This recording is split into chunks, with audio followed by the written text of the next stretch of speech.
the hair loss is rising so tough. So that's the passion I have. I had to know, why am I in this business? It's the purpose of what we do for our clients.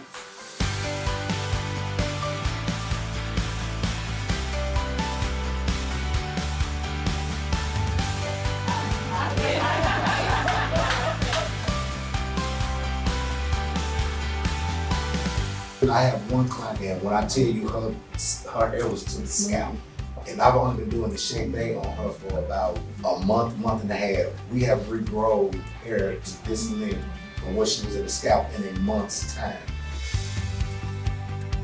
Hair loss has to also come with the PACC, the performance, the application, the coaching, and the consistency. So you have to coach your clients, and you got to give them the why and the what.